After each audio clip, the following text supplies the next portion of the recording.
All right. All right. We're recording now. Hi, this is Vanya Vito. Starting a podcast of authors, and very lucky to have Lawrence Osborne and Mark Rogers when he appears, talking to us today about books and other interesting things. So how are you, Lawrence? I'm good. How are you? Yeah, I'm pretty good, yeah. Getting there. I mean, it's technology. It's just sort of getting my head around it. I'm really lousy at editing as well. But yeah, tell us a bit about yourself anyway. Are you based in Bangkok? I've been based here since about 2012, and after spending about 22 years in New York, I eventually just got sick of it and left. I went to Istanbul for a year and a half after my mother died. My mother died in the UK. Oh, yeah. And Istanbul. Turkey. Sometimes you have those events in your life that mean that you don't want to go back to a prior place. Yeah. And that was the case for me. I don't know why I soured on New York. I think it just became very expensive and culturally very insane. And as we're seeing now, it's become even more insane. And I think that was getting in the way of sort of the concentration and calmness that I needed to start writing books. Because I came to writing books very late. So really? I was already in my 50s by the time. Really? Is that right? Oh, well, that's fascinating. I mean, I've been plodding away at it for years. And I don't think you actually got really anything to say until you're about 50 anyway. So who knows? I think it depends on the individual. I mean, some people, I wrote my first novel when I was 23 and I came fast out of the gate. But I think I should have waited a bit. And, thereafter I went into journalism and many other things, and I didn't really have any interest in writing novels. But it may also have been just place. I mean, I think New York is not conducive to that, unless you're from there and you want to write about New York. Yeah. I never did. So, it was hello, fellas. Oh, g'day. Oh, this is Mark Rogers. He's here. He's sewing his mug. He's got his shirt on though. That's very brave. Can you turn the video off, please, you handsome guy? Turn the video up? Yeah, off. It's you should see me now. I'm up on the top there. Oh, we'll leave you there. You see me? Yeah, that's fine. Yeah. Anyway, Lawrence, this is Mark Rogers. I've read all these. Nice to meet you. Nice to meet you, Lawrence. Likewise. Where are you calling from? I'm in Baja, California. I'm about 30 miles south of Tijuana. Oh yeah, I used to live there. I used to live in Tijuana. Yeah. In fact, I'll call him Vanya for the sake of this video, but thanks. Talking about only to sleep last week. Yeah, and the fact that it's set in that kind of strip of the coast there in Baja. It's a funny that book came about in a very strange way, because the estate of Raymond Chandler came to me via the Graham Greene family, who now own the rights. And they said, do you want to do this pastiche, set in the 1950s in LA, a typical Raymond Chandler thing? And I said, no. I mean, I have no interest in doing that, because, well, I wasn't alive then, and I have no idea what California was like in 1950 or whatever. So I said no. And then I went back to them and said, you know what? I have all these notebooks from the time when I was working as a reporter on the border. Yeah. I have all these notebooks, and why don't you just let me make him old, and then I can use these notebooks and I can make the novel, sort of rooted in my own observations and my own experiences of living there. And they said no to that originally. But in the end, I persuaded them. And when I wrote that book turned out more like memoir rather than a Raymond Chandler novel. That's interesting. Yeah, it became much more personal. I actually wrote a piece in the New York Times Book Review about that experience and how strange it was, just to remember all these weird little places that I thought I would be gone forever in my memory, and I would never use them in any way, in a literary sense. And it turned out otherwise. And it was quite cathartic, And I sort of remembered how much I love that landscape and I love that place. For me, I'm a big Raymond Chandler fan, probably like most writers. And then when I heard that you're doing this this continuation of the character, basically in my own backyard, like with mentioning places like La Fonda, the landscape. Yeah, La Fonda is still there, believe it or No not. way. Really? Yeah, Like, it's really there. But of course, the landscape has changed really very little, I think.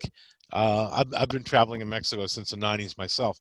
And so anyway, it was a real trip for me to enjoy seeing the continuation of the character, but in a whole new landscape. It was very familiar to yeah. me. And I loved it. In fact, I mean, I think it's really interesting the sexuality or even lack of sexuality of in the character in when he's 72, 73.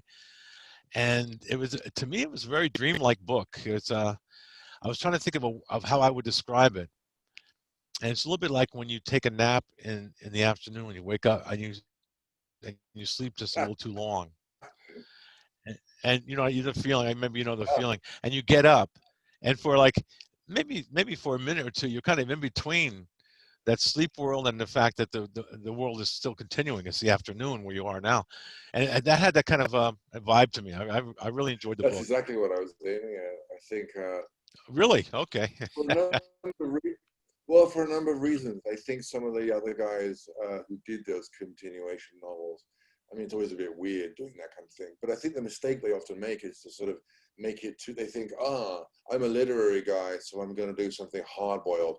So it has to be super precise and kind of concrete and gritty and so on. So you want those elements.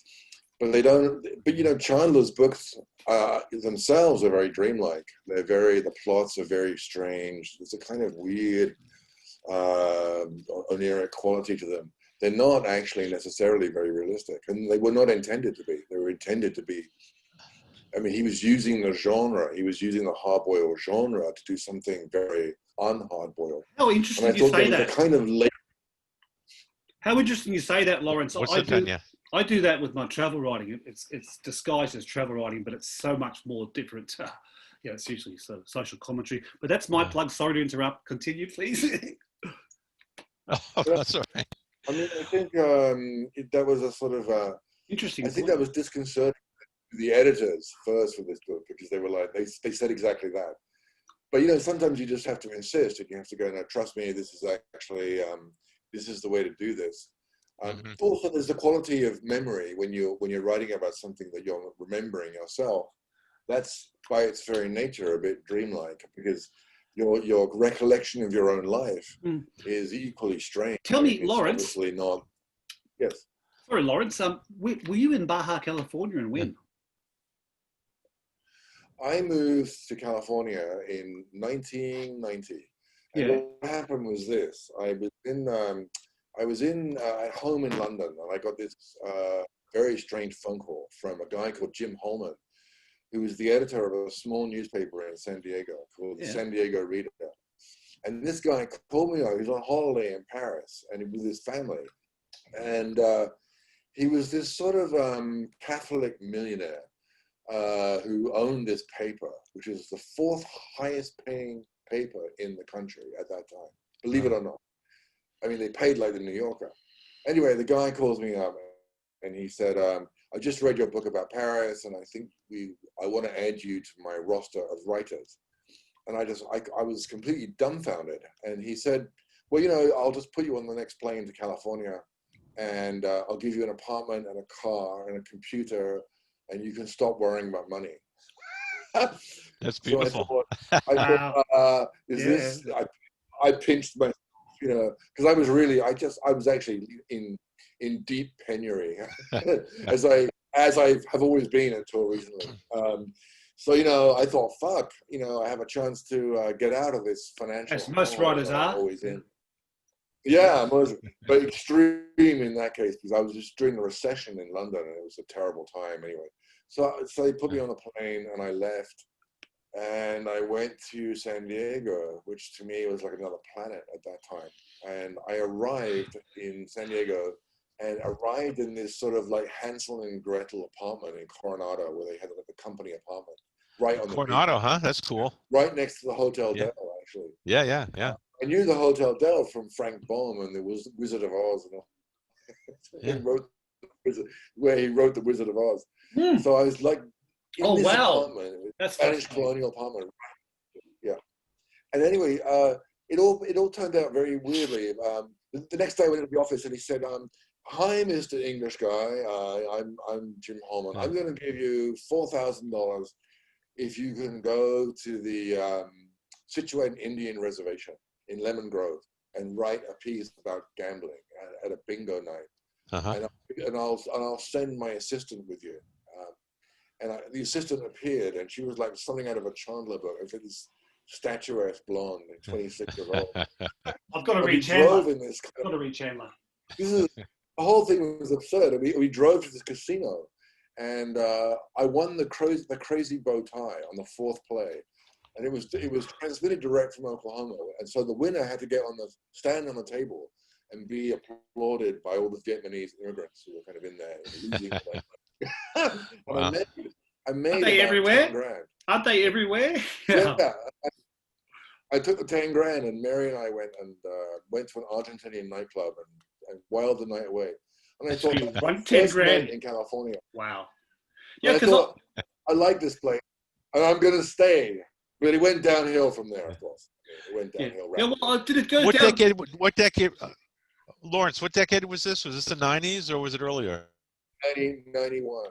Okay, yeah. Hey, Lawrence, when California was still kind of wild and fun. Yeah, I mean, Lawrence, I was there in '95. When did you actually head your way south of the border for like research for this Chandler book? Because you're right about the same area where. So after, I never had any idea of writing a Chandler book back then. I mean, then I was just a rookie reporter. I mean, after I'd won my money at the casino, Holman was like, "Well, now the fun is over. Now you have to do some real work for us." So he said, "What do you want to cover?" And I said, "I'd really like to cover Mexico because I'm really interested in the whole immigration thing and the border and some stuff maybe in Tijuana." So the second story they sent me to Mexico City, and I took an immigrant bus all the way. Well, actually, it was from Autobuses del Norte. We took a bus to Sonita. And the idea of the story was to walk across the border with all the coyotes and the migrants. So you caught a bus from. We did this. I did this trip. You caught a bus all the way from the border of Mexico down to Mexico City. Is that correct? That's a long bus ride. From Mexico City to the border. It was 4 days. Yeah. 4 days. You flew down. Did you fly down? And it was an amazing. Yeah. Oh no, actually. I did not. I meandered down. I went down through Michoacan because I wanted to go to Colima. Three reasons for I also wanted to see some of the Michoacan coast because some friends had told me that it was very beautiful. So I actually rode buses by myself all the way down there, sort of learning Spanish on the way. It was actually sort of like a 3-month trip, but this guy was paying me so much. And he was paying you for a 3-month trip to produce one story? Oh my God, that was the least of it. I mean, he just gave me a bundle of cash. I didn't even have a credit card or a bank account. Wow. I just had a bag full of cash. Well, that guy gave me thousands of dollars. So, I was living the life of Riley. But I was just staying in these little beach villages. And then, I got to Caleta de Campos, which is in the book, and that was in '91. And I found this place, and I thought, man, I want to stay here. And so I rented a little, sort of palapa for about, God, I think it was like $40 for like 2 weeks. And I just stayed there surfing. I mean, it was completely ridiculous. And then eventually I got calls and they said, "Where are you? What are you doing?" Well, we get back on the road. But in those days, you could kind of muck around for nothing. I mean, it was just like, Mexico was incredibly cheap, it isn't now.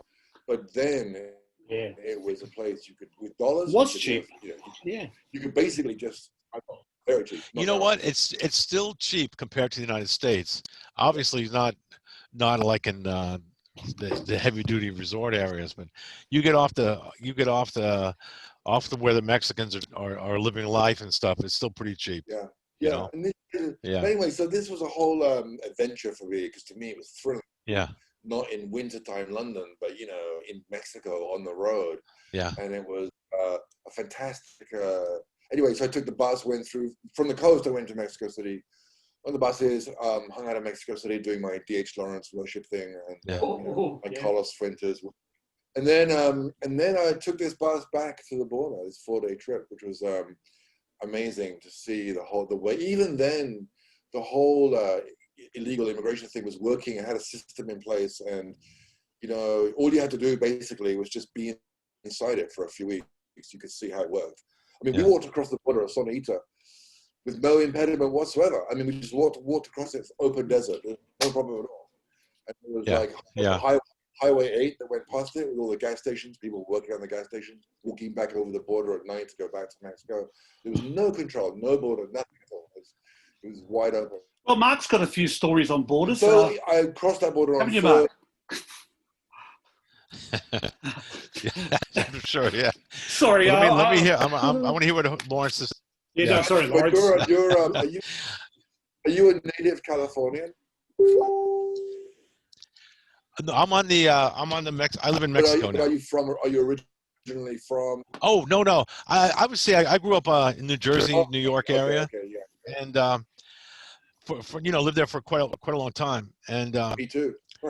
I finally sold a screen, which at the age of 50, which is kind of crazy. Yeah. So I would always told my family, no way, I'm not going to drag you out to the West Coast until I sell something. So I sold it and got hired, got taken up by a good management company, etc. But my family never came out. They never wanted to come out to California. What a story that is. So what a story. I mean, this is So anyway, we ended up going our separate ways, so to speak. And in the meantime, here I am in LA. I meet a beautiful Mexican girl in LA, and Mexican woman rather. And what about that? By and by, what about that brief interlude between? A brief interlude where you went dating. Sorry, this is all in his upcoming book, by the way. Oh yeah, So there were a lot of ridiculous adventures there, but the false teeth, teeth. Yeah, the false teeth, got it. Yeah, the false teeth. Yeah, all that stuff. Anyway, these are bits and pieces of stories that have more, of course, are more involved in that. But anyway, long story short, we were dead broke and with no prospects, so we figured, hey, Mexico's better than California, than Los Angeles. So we ended up coming down here, and it's great. It's perfect. Yeah. You see, Lawrence, you don't get many people who. Oh, sorry. You don't get many people who write about Mexico, and this guy's just focusing on Mexico. Yeah, albeit Baja, but that's very much Mexico anyway, because as soon as you leave Tijuana, you're in Mexico. Yeah. I think it's a fascinating landscape to explore and fiction. I really do, especially with the border. And I think actually it's surprising how few people have paid it any attention. So I think that's a very it's a great God. It's such a fantastic place as well. I mean, it's not just interesting, quote unquote. It's also beautiful and grandiose. And kind of dangerous too. It's kind of dangerous. There's a big element of danger. And still is. I think probably in 2008, 2009, it started to quiet down a little bit. Kind of smooth things out a little bit. Then it just blew up again about 2 years ago. Now it's crazy again, dead body. I've been following it. Yeah, I mean, I think there's no. I mean, when I was on the road there back in the early '90s, it was very safe. It was actually, I mean, the Sinaloa cartels were active, obviously, but they weren't messing with people. They weren't messing with the federales. It's totally different now. I mean, 30 years on, I don't think I could really hit those roads with confidence now. I think it's become very, very dicey. I think and Lawrence, one of the changes is that the street dealers in Tijuana and the surrounding area, they're becoming hooked on meth themselves. Oh no. So now you have a whole class of dealers that on the street who are also drug addicts. So it gets really hairy. It can get really hairy. Like the very bad synergy. I don't know where that ends. It's because you've got basically a sort of state within a state, and I don't see how that gets. I mean, all I would say is obviously just be so careful. Yeah, you know, I'm not of that age where I want to run out to the red light district or go to the That's over. Dodgers bars. You know, You yeah, just not anymore. you're at Not the age anymore. you're at the age where you just write about it, right? Yeah. Yeah, and I live up in the hills. You know, I live up in the hills, like 2 miles from the ocean, which Hey, is nice. anyway, guys, But, we've only got 40 minutes, yeah, and I'm really sort of yeah. fascinated with what Lawrence, his recent projects, and one I'd like to talk about, okay, Lawrence, is the script you're writing on I think A River of Time, that book, A River of Time, an autobiography by English journalist. Could we talk a bit about that? So John Swain. Yes. If you remember, I don't know if you remember, John Swain was the famous foreign correspondent. Oh, I know. Yeah. Yeah. So he was played by Julian Sands in The Killing Fields. He was the blonde guy. Oh, really? He's actually in Killing Fields. By who? Who plays him? Julian Sands plays him. Julian. Yeah. So he was the handsome blonde young English guy in in that movie. He had a kind of surrogate fame because of Killing Fields, and he subsequently published River of Time in 1997. And it's the only thing he wrote in book form. It's up there in the top 5 of Vietnam, Cambodia War memoirs, I think. In terms of Cambodia, I think it's his book and The Gate, Francois Bizot. Those are 2 great books about the fall of Phnom Penh in 75. But he'd gone to Phnom Penh in 1970 when he witnessed the end of the French colonial civilization, if you like. It was just beginning to disintegrate with the military coup of Lon Nol and the going of King Sihanouk to China and all this. This is the beginning of the end. But you caught that little end of that Dolce Vita in colonial Cambodia. And then he went to Saigon in 72. I think he was in Saigon for like 2 or 3 years, covering the war and also covering the madness of Saigon. And then he went back. He met a woman in Saigon, in the love of his life, and then he decided to forsake her and go back to Phnom Penh because he thought the story was more important than anything What year else. is this? And you have to remember, he was like 25. Yeah, what year did he go back? 25 in 75. He was. So it's the year of the fall of Saigon and Phnom Penh. Is that right? Same year. They happened at the same month. Yeah, I know. They both happened in April 75. But he took a boat back to Phnom Penh in January 75. It's an insane story. Oh, he took a boat back. Oh my God. Yeah, that is an insane boat story. Was shot to pieces. Yeah, because the Khmer Rouge were strangling the city, weren't they, through the waterways?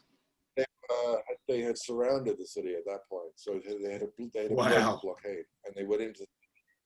And I'm getting he was goosebumps. to take the last plane out. He wanted to stay. Yeah.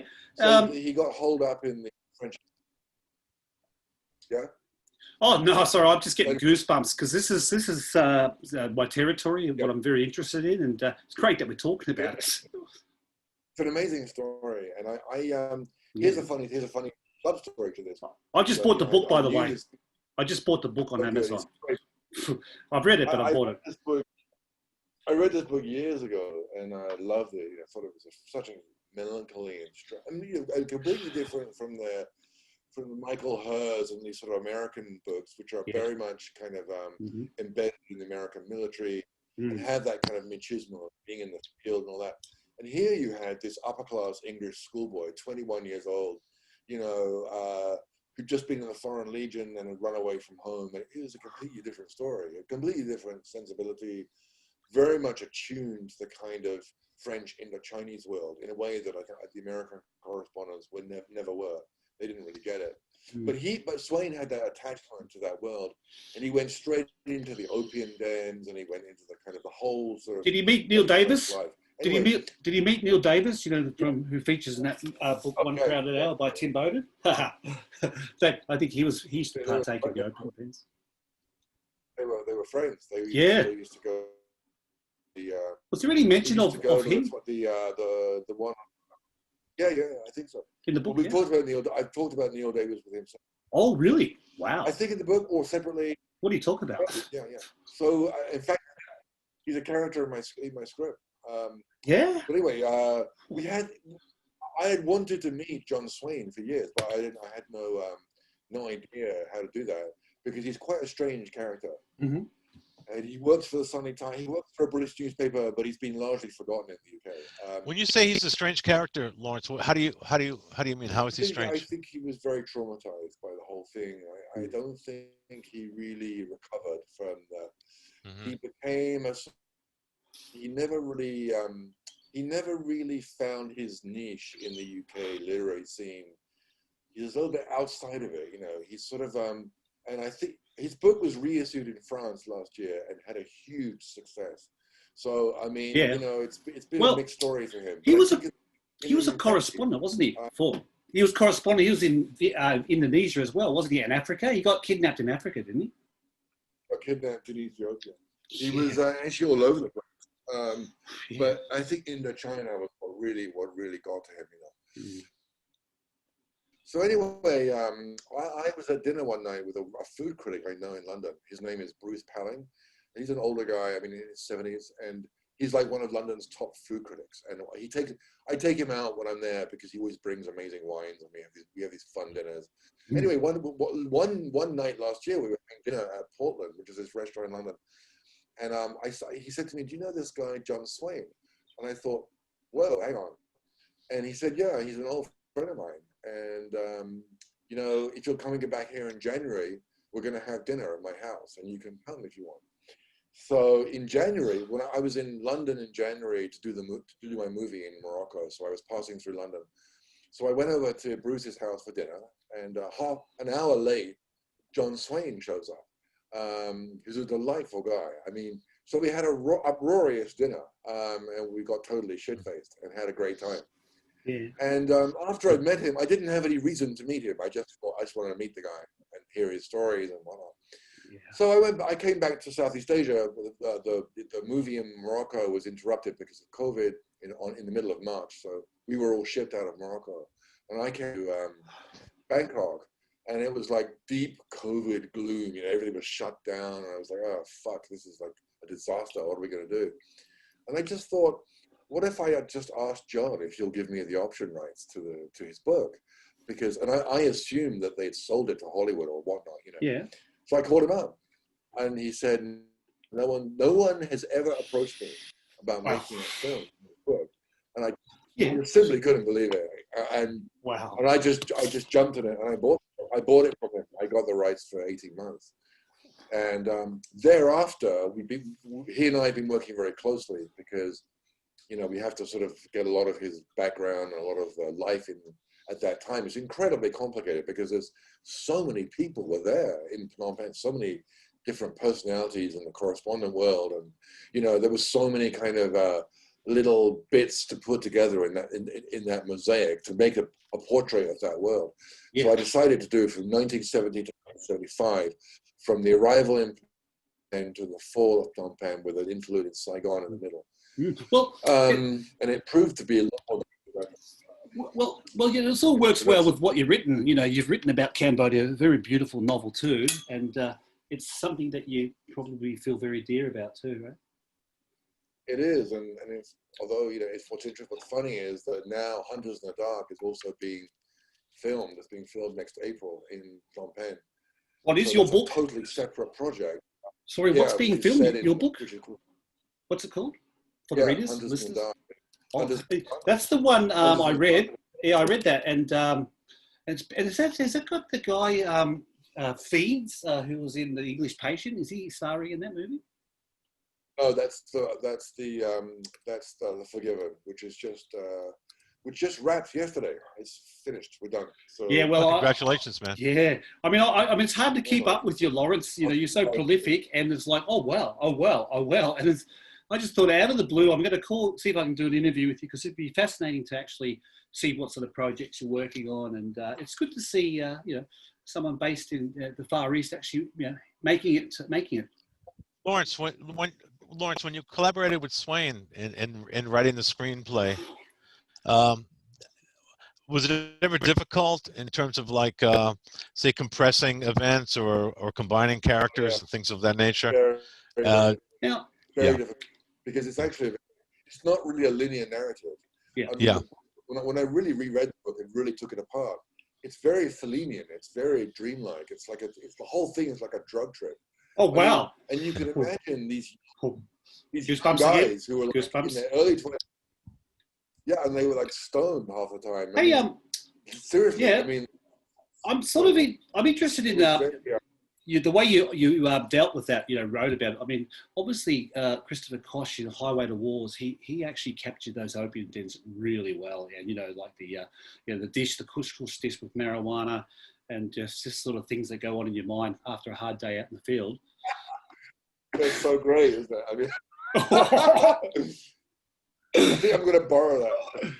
Highway to War. You've got to read it, man. If you haven't, you've got to read it because it'll be very. It might influence you in a bad way. But he goes in the opium dens, but it's not really an opium den, but it is in another scene. But I think Christopher Koch has partaken. He wrote about it so well.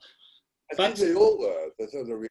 The reality is they were all on opium. They were doing it every day, all of them.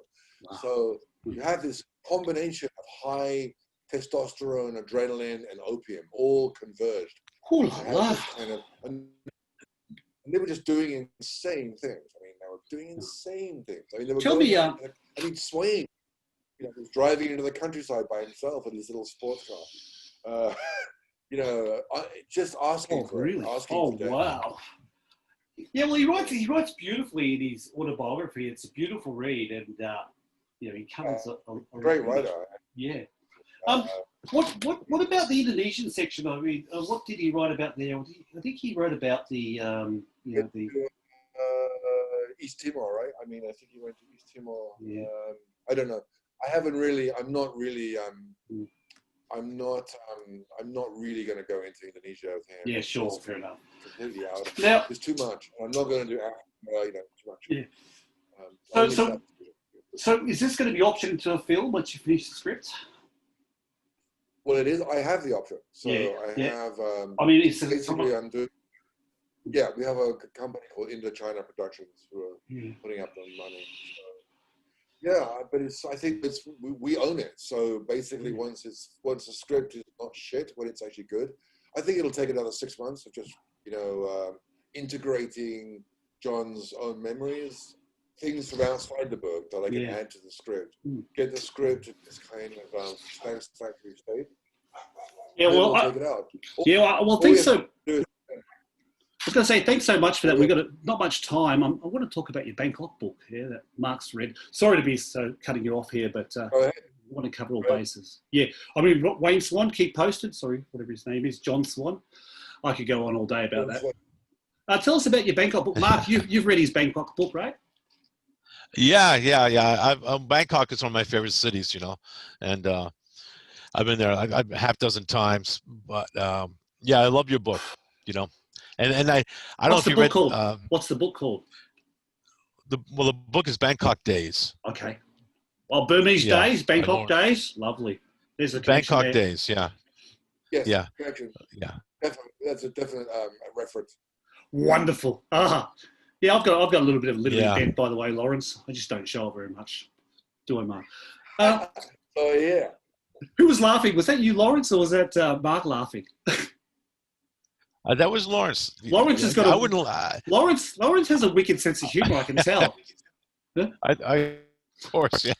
But I would suggest, I guess, what was the one that Tell us I your would book. suggest? What's your book you read on Bangkok? Fear and Loathing in Singapore. It's very inexpensive. This is by Vanyavetto, not by me. Vanyavetto, Frank, Russell, whatever his name is. Vanya has about 6 names. But anyway, you can get it on. Probably you can currently. I'm going to talk over you a second here. You can currently get it for like 3 cents on $1.99 $1.99 for your Kindle. Yeah, well, what it is, what it was. But it's Fear and Loathing. what Fear it and Loathing was, is it was basically me writing about, Jake Needham's Inspector Tay series, and my interpretation of it, because I've spent a lot of time on the border, particularly Johor Bahru. And the risk was writing on a great author's coattails like that. But Jake was just so gracious about it because he knew I'd read all his Tay series. Shout out, Jake. Jake a lot. Yeah, I've his latest book. Yeah, but the thing is, the thing that makes that book really enjoyable for me is like these lost moments where you're going along the causeways in between, Singapore and Malaysia, and it's kind of like no man's land. But it has a certain kind of again, a feeling of being lost in the world kind of feeling. And still am lost, guys. I still am lost. That's why I'm talking to you. I'm trying to find my way. But cranes everywhere, construction everywhere, colossal buildings that have no charm. People, but it goes on and on and on. And I can't say anything much happens. Hey, but there's a lot of wandering. As much as I'd love to talk about my books, that can wait. Tell us a bit about that Bangkok Days, Lawrence. I mean, how often do you get to chat to Lawrence? Seriously, yeah. Tell us a bit about Bangkok Days. When was it written? What's it about? Okay, so that was thanks for the funny book. I mean, I was given a contract to write that book by Farrar Strauss in New York in 2005, and I was living in New York, not very happily as usual, and I shipped out to Bangkok. I had already been in Bangkok. I had already lived there in the 90s, and I spent some time there before, so it wasn't my first time. We must have ran into each other, Lawrence. We must have, yeah. We must have run into each other. I was living on Soy 51.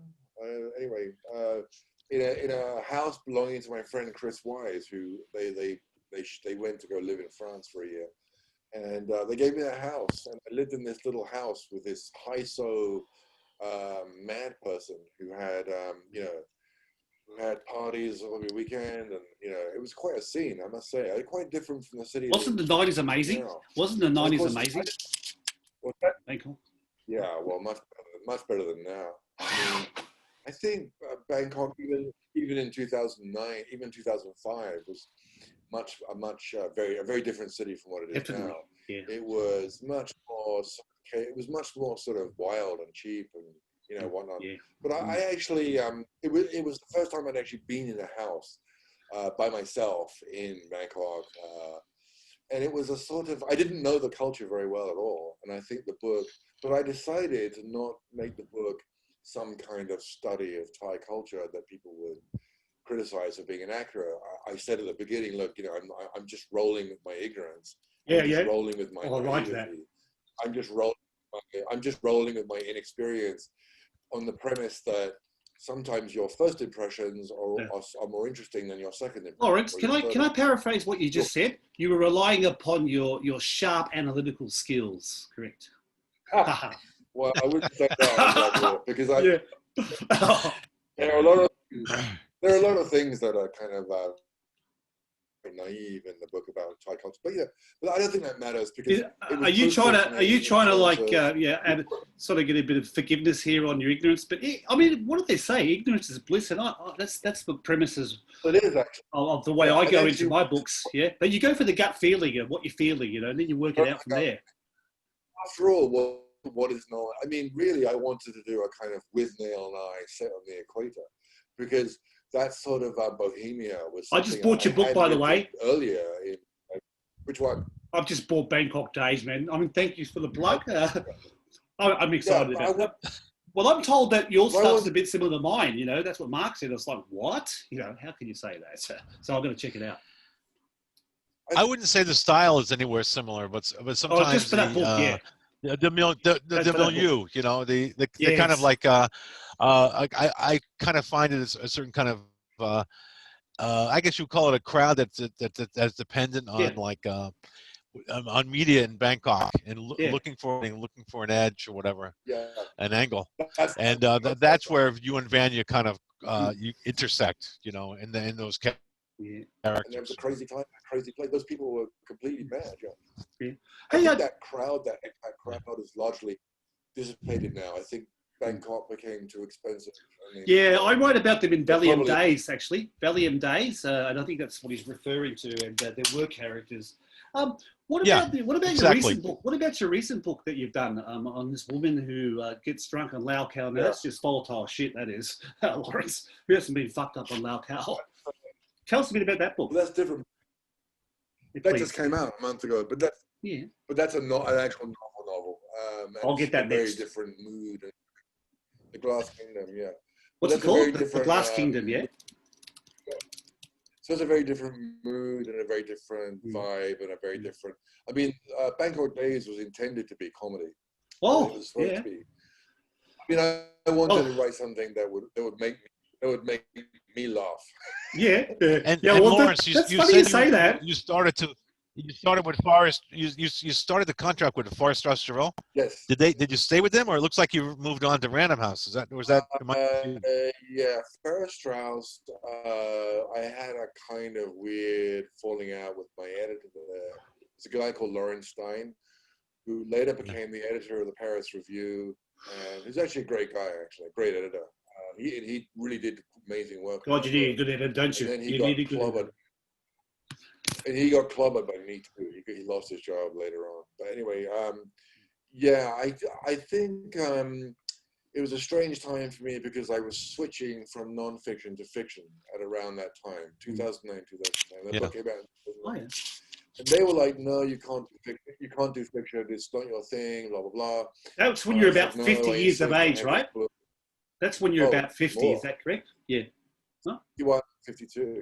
Yeah. So they said, "No, we don't want any fiction." And I said, "No, I have this book called The Forgiven, and I want to publish it." And they said, "No way, we're not going to do that." So I had to leave. And I was with Andrew Wiley at the time. It was the most powerful agent in the world. And I took this manuscript of this novel to him. And he's like, no, there's no way you can do fiction. You've got no talent for it. You're not known for that. We can't sell it, blah, blah, blah. So that manuscript stayed in the drawer for a year. And then this is a true story. One September night, I was sitting morosely by my desk in Brooklyn. And I thought, this is so ridiculous that I have these people telling me I can't publish this book because I can't switch careers. It's so late in life. But I will send it to an editor I know called Charlie Conrad, who was a guy who worked at Shadow and Windows. And he, I didn't know the guy, I'd never met him, but he'd expressed some vague interest in maybe reading it if I, felt like giving it to him. And I got drunk on a bottle of Chambly one night, and I decided to send it to him electronically. I sent it. I sent it to him. He was on a train going back to home in New Jersey. And I got this message from his BlackBerry. It was like, "You just sent me a novel on my BlackBerry." I said, "Yeah, fuck it. I just want to send it to you." And he said, we had a laugh, and he read the first 2 chapters on the train on his BlackBerry. And when he got home, he offered on the novel. We actually got an offer the Monday. That was a Friday night. We got an offer for a really quite a lot of money, for like $100,000 or something. We got an offer on Monday. Wow. And Wiley was furious. I got called in and dressed down. He said, "Don't ever go behind my back and sell a book by yourself." And I thought, fuck you. You're going to sell a book by myself? You've been telling me for 3 years I can't do it? And that book changed my life, because when that book came out in 2012. And, when that book came out, I ceased being a non-fiction writer and became a fiction writer. And that book did way better than all the other books I'd done up to that point by a factor of 10. So it just goes to show you that. Sorry, what's the book called? What was that book again? The Forgiven. Yeah. Forgiven. Yeah. So Forgiven is. Hey, The Forgiven is just just finished shooting in Morocco. Oh. You'll find it was strange to see that. Forgiven, man. I'm just buying all your books now, and it's like, how do I keep up with this guy? But Mark Rogers is a bit the same. He's got like about 9 Mexican novels that I've been pushing him to publish because they're so good, right? His writing is just so action-packed and gritty, and he's writing about what's really happening, even though he doesn't worry about the cartel reading it and coming to track him down. That's how honest it is. It'll happen one day. Yeah. Yeah. I hope not. Yeah. I'm kidding. I don't mean it. So, actually, I have a mm, memoir coming out. I have a memoir coming out in December Oh, really? from a small press, book length memoir called Uppercut. Which and you asked me if I'm worried about the cartels. I'm more worried about my other family members in Mexico when they read what I think of them. oh, oh my God. It's going to be pretty crazy. I've I read mean, all your. Yeah. yeah, it's going to be pretty Oh, crazy. you see, Mark can't help himself. What he does is he writes his autobiographies, Lawrence, yeah, which are fascinating. And you know what he does? He transposes them into his novels. So double whammy. He's talking about his relatives twice. Sometimes there's Not bits and sometimes, pieces all the will find time. their way into a novel. Yeah. As you said, you Yeah. can write 20 good things But about hey, someone, and yeah. then you write one bad thing, and they want to hunt you down and kill you. I mean, you shouldn't have said that Carlos was a drug dealer, and a pimp as well.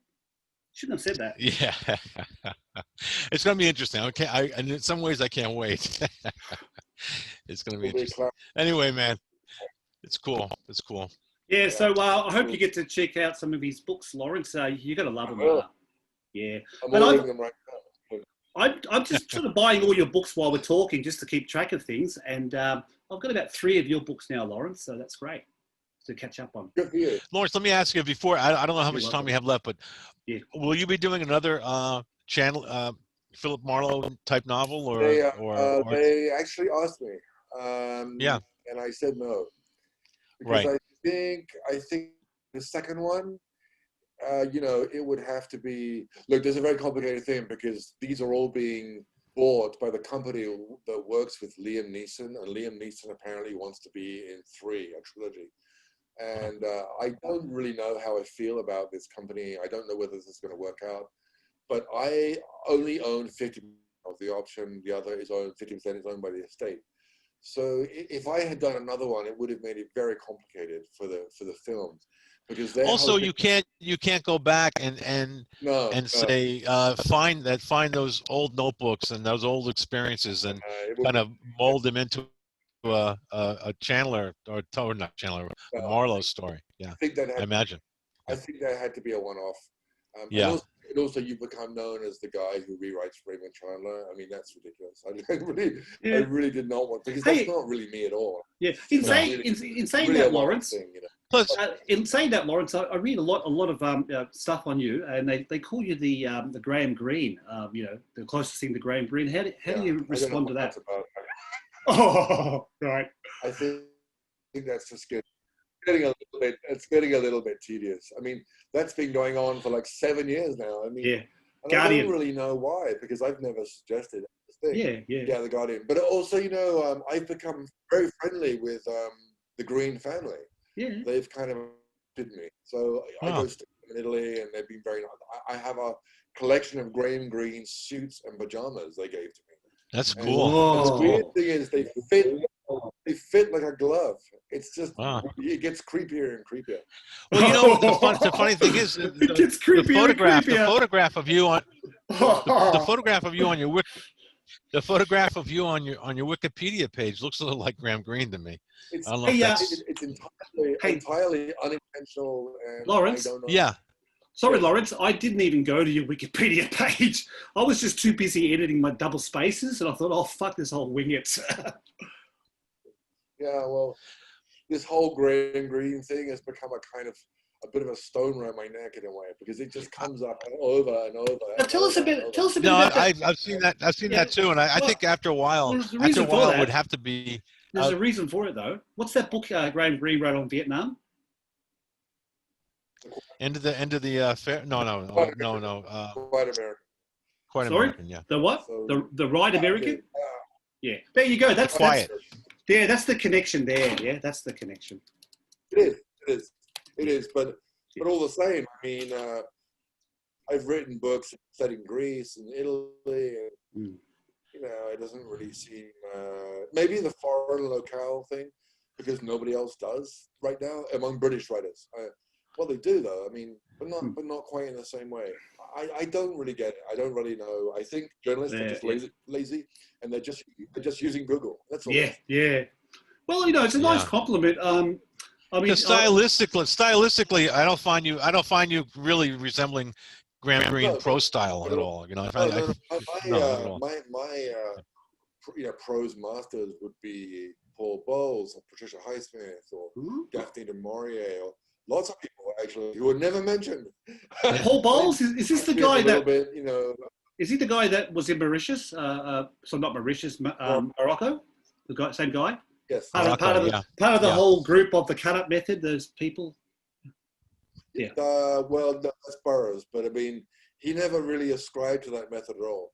His books are very classically simple and linear, which is a form I really like. But I think I would say I learned how to write novels from Bowles. Oh, really? Yeah, I think so. Interesting. I mean, of actual carpentry, Hey, everyone, you've heard it first. You've heard it first on Vanya Vita's podcast that this is his real inspiration. Yeah? Paul Bowles. Yeah. Well, among many other people, I mean, it's not that I don't read Green. I mean, I love Green. I mean, I feel close to Green in other ways, but it's not.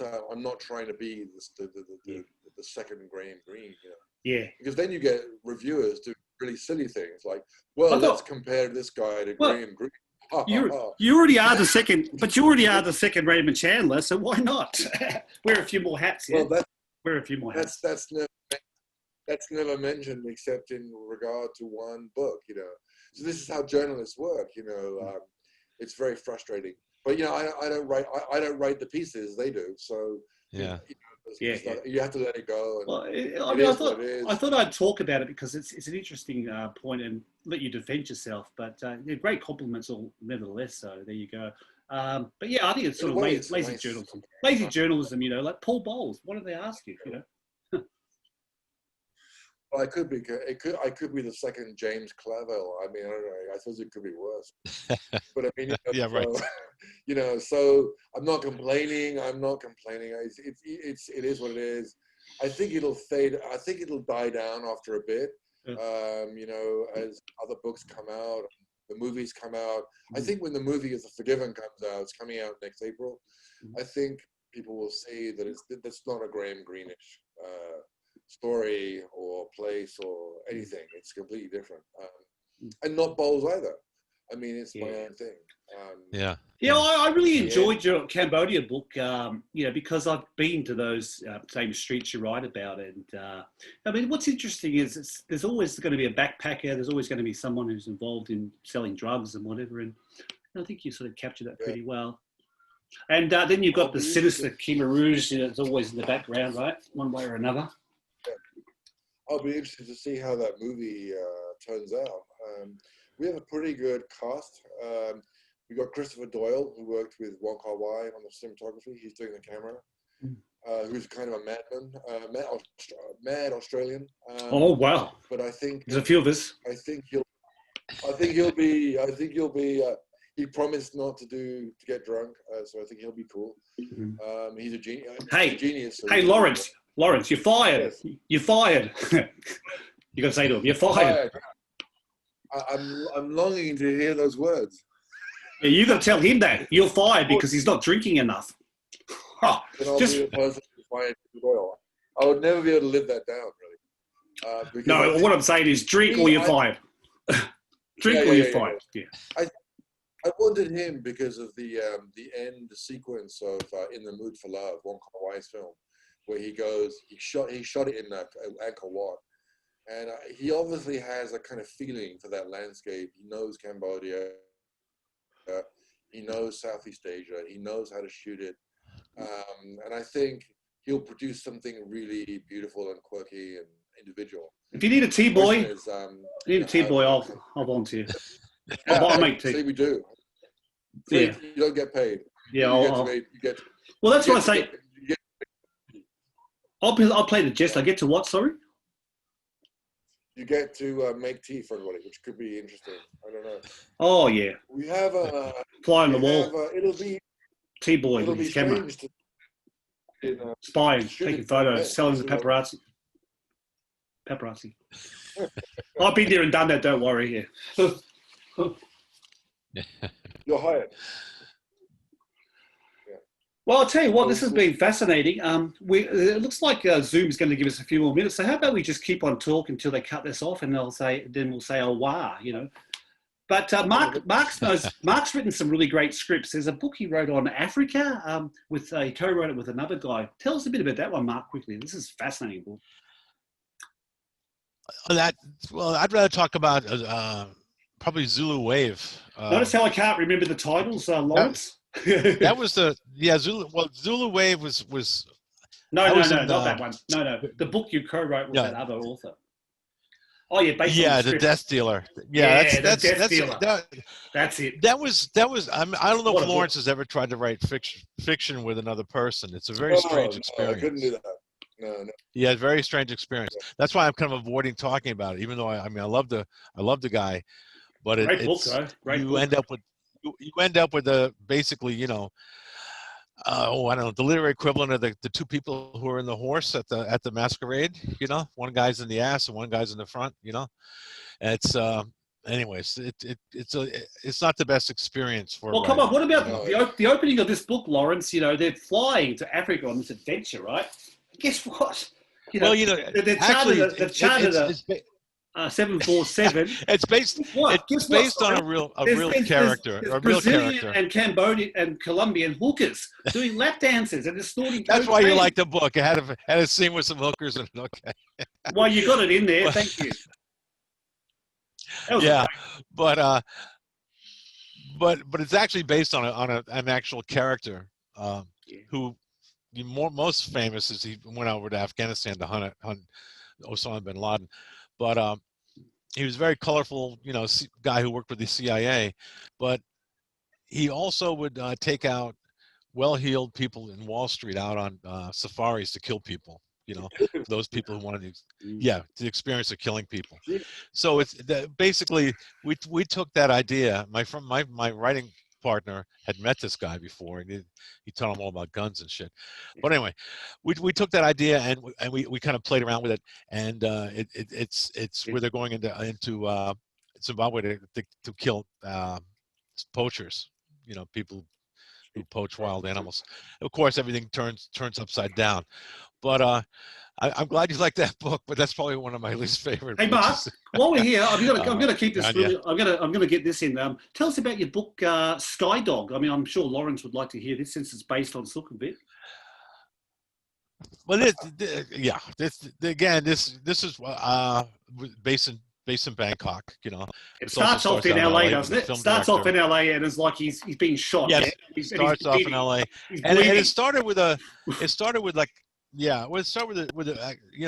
my editor at the time, or the publisher. I said it started with a dream. He said, Mark, the next time you have a dream like that, roll over and kiss your wife. In other words, don't write it. Just kiss your wife, make love or whatever. But I had this image of. Did you say I would if I had one? I was fascinated when I right. No, I had one. When I went to my previous trip to Bangkok, I was hanging out on the Skyway a lot because I heard about the sky dogs up there, and supposedly the sky dogs are dogs that just live above the street, live on the Skyway there, never come down to ground level, and so I had this kind of fascination. I wanted to look for them. I'd never found them, but I don't know why, but I didn't find them, but.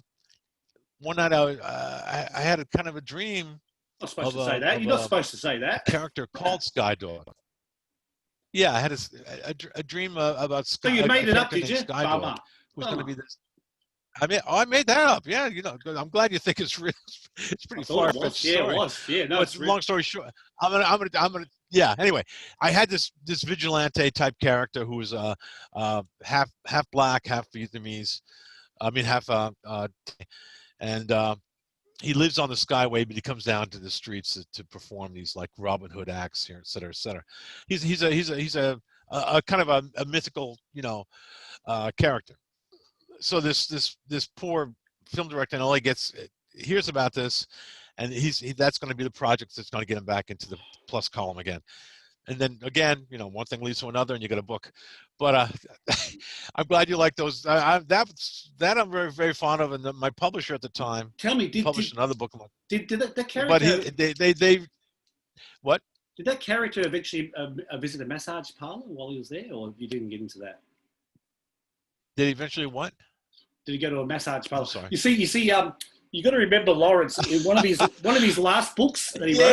Yeah. No, he on ends up Mexico. he ends up in a yeah, and he heads up in a massage parlor, but that's you know here and there. But I was published at that time by a publisher called Brash Books in L.A. and they did my previous novel called Koreatown Blues, but which they loved, Yeah, and I what a loved great I loved how they did it. But it's a little strange when the publisher loves your work and they don't love your work after that or after that or after that. So it happens, and now I feel like, and I feel like these Mexican novels I wrote, I feel like they're pretty good. Self-publishing. So that's what I'm doing. I still have books being published in mainstream press and stuff like that, but the stuff that people are turning their back on and say, hey, fuck it, I'll do it myself, you know. Well, And I don't expect that there'll be wonderful sales or there'll be bestsellers, because I think getting exposure or getting seen as a self-published writer is very difficult. But at least, like you said, how your book was languishing yeah. For a year, just sitting there, your manuscript. Yeah. I'm a little tired of manuscripts, you know, like so-called languishing, you know. So I think we're all coming to that point, actually. I mean, there may be ways that you can publish, and you know, let's face it, the pace of traditional publishing is glacial. I mean, it's too slow. Years and years to do anything. I mean, that's very and sometimes it seems like once they do publish it, they don't get behind the book. They don't market it, the book properly. There's too many books they can't do it.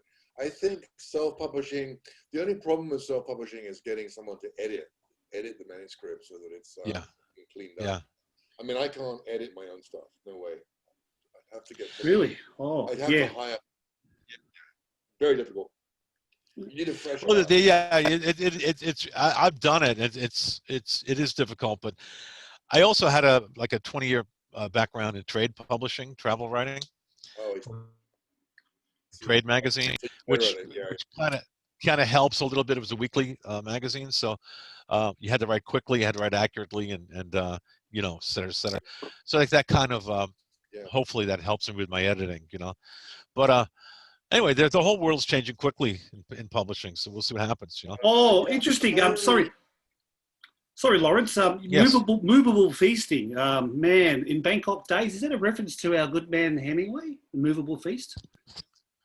It certainly is. Lovely. Sure. One of my favorite Hemingway books is that one. Goosebumps. That's a great book. I just sorry to cut you short there. Burmese Days and Hemingway. There you go. I'm going to look forward to there's an interesting story about, I don't know if it's an apocryphal story or not, but Hemingway had all his manuscripts stored in his Paris apartment with his wife, Hadley. And I think he was in Switzerland. Hemingway was in Switzerland. His wife was going to come down to spend some time with him from Paris. And as a surprise, she packed all his manuscripts, all the drafts and everything into a steamer trunk and got it on the train. And the steamer trunk was lost in transit. Yeah, crazy. Yes, can you imagine? Yeah, I remember that. Every draft, every fucking draft, right? Yeah, but again, I'm not sure if all the details of the story are true or not. In the 50s, the steamer trunk finally was found, you know, in the 1955 or whatever. And I think a lot of the Movable Feast stories are from that lost steamer trunk, which is one reason they're so good. You know, they're I mean, with Jim Lewis and all that kind of stuff, and Fitzgerald. But anyway, that's I love A Movable Feast was one big bitch piece, wasn't it? It was a big bitch piece against other authors. It's inevitable. I was about to say, Wyndham Lewis. He called Wyndham Lewis. He had the eyes of an unsuccessful rapist. I love that line. Oh. Yeah. What did you say about the guy Fitzgerald? I mean, a lot of it wasn't flattering, wasn't it? Well, I think he had I talked about Fitzgerald having a small penis, and Fitzgerald shows up drunk and he exposes himself on the stairway to Hemingway, and I think Hemingway said, "Oh, it's not that small" or something. But you know, I could be remembering this wrong. I'm not sure, but that's what I remember. But I bet you would remember stuff like that, Mark. But anyway, Mark, tell us a little bit. Tell us a little bit about the scene you wrote in your last novel. I think you set me based in Mexico, where you actually set the ending of it in a brothel. This is fascinating, by the way. So it's a great read. No, we'll get into that stuff some other time. It's not that I don't mind talking about brothels, but no, it's part of the kind plot. of involved. It's kind of involved. We have other times to talk about that. Yeah. Hey guys, I just want to say one thing I'll talk about briefly. I want to talk about sure. briefly to Lawrence, because he might not know this. Yeah.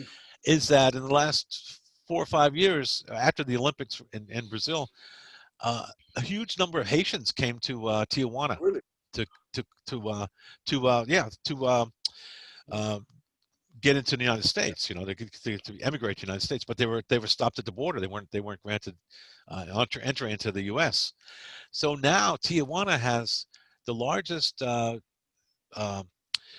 immigrant population of Haitians in the world. Wow. Well, yeah, this character, I think 3 or 4,000, and this is I mean, maybe you've noticed it in Mexico, Lawrence, but it's a pretty racist country. They don't take the black people. They don't take the blacks, but the blacks have been assimilated in a really great way. Really? They respect the Haitians' work ethic. But of course they were very suspicious at first. But I wrote a novel about that called Iron Star, which I think is really interesting about a Haitian immigrant. Yeah. That's he that's made his money and really did. But that's was that involving body parts and so on? Selling of body parts, was that? It involves a guy who's coming from. It's again, to capsulize a novel in a few words is kind of hard sometimes. But it's basically his sister was a young Haitian a nurse. who's never but a young Haitian who's never met his sisters in search for his dark one. sister. This is a nice dark one, and in a way, it's pretty Anyway, dark, really dark. He's searching for his sister. Amazing. He's never met. Cool. Yeah, it gets pretty dark. And basically, okay. Anyway, sorry. Hey, Lawrence, download it. I mean, I don't think he's published it yet. That's why I told him to self-publish it. This one actually is really clever. Yeah. Particularly the plot. You don't know what's happening. Oh, I mean, Mark's definitely not going to be invited by the Mexican tourism board to write about Mexico. Thank God. I'm really happy I have one. I'm glad I have one foot in the publishing world and one foot in the self-publishing. I'm glad it's not just one or the other right now. Yeah, I think that's a good strategy. That's good. And then from the self-published ones, you can launch into movie options as well. So for sure. For sure. Yeah. For sure. Good to get stuff out there. That's all. I know where you're coming from. I've been thinking, the sort of very slow paces of, it's a good thing in terms of publishing because you get taken, publishers like to publish at a leisurely pace. Because so many books are so hard to get reviewed, so I understand that. But we as writers, we want to get more stuff out there for obvious reasons. And maybe it was a little bit of a joke to think that it takes you 5 years to write a novel. I mean, it used to be like, you had to sit in front of the typewriter until blood appears on your forehead and all that crap. If it's that bad, go do something else. Life shouldn't be that miserable. I think all that is bullshit. I really do. Yeah. What you do, if it's what you do professionally, then no, that's ridiculous. Yeah. It's rarely worth. I mean, I think you can write. Well, of course, it depends on the novel. I mean, obviously, it depends on the length and whatever. But I mean, often 6 months is enough to write a novel, or a year, or one. Yeah. But 7, 8, 9 years. I mean, unless you're writing War and Peace. No. Yeah. It's great to listen to you two experts. I'm sort of learning quite a lot myself. So there's a little. It's not total altruism here. Getting you guys on talking. It's like, wow, how to do some shortcuts. Yeah. Well, self-publishing will probably change a lot in the next 5 years. I mean, it may as the platforms become more sophisticated. I talked to Jake Needham quite a bit about this because he's doing this as well. and seems to be very successful in it. Yeah. There are strategies you have to, if you want to do it, but the freedom it gives you is enormous. I mean, Yeah. Well, Jake's got a good thing going. He's got recurring characters, and he seems to have branded the look of his books a certain way, and he's I think he's doing a good job. His latest book, Bangkok Station, is like it's a masterpiece. I was privileged to actually have a look at it. I pestered him like I did with Mark. Please, can I have a look at it? And I'll check out for any typos. But you were telling me, Lawrence, you're writing a novel, or you've just finished one, 60,000 word, based on set in Bangkok. Oh, I'm sorry, in Hong Kong. Is that correct? Yeah, it's Hong Kong. It's coming out. We're editing it right now. Actually, It's coming out next summer. Yeah. Tell us a bit about that. How that goes down well, that might be a problem in Hong Kong with censors and whatnot. So we'll have to see how that goes. I may not be able to go back there ever again. That's right. But, it's a bit like Jake with Singapore. He can't ever go back to Singapore. Same deal. Yeah. Oh, it's worse than Singapore, believe me. I mean, it's now we're talking. China is now North Korea, basically. It's really gone over to the dark side. So this will be a very curious experience. I don't know. We'll just have to wait and see what the response is. That's why I write with a fake name, Lawrence. I've had no problems about that, but not that anyone's reading that won't stuff. do any good at all. Yeah, they got like a 21st century surveillance state now. So right. Yeah, you're right. Yeah, I can't hide behind my fake names. Yeah.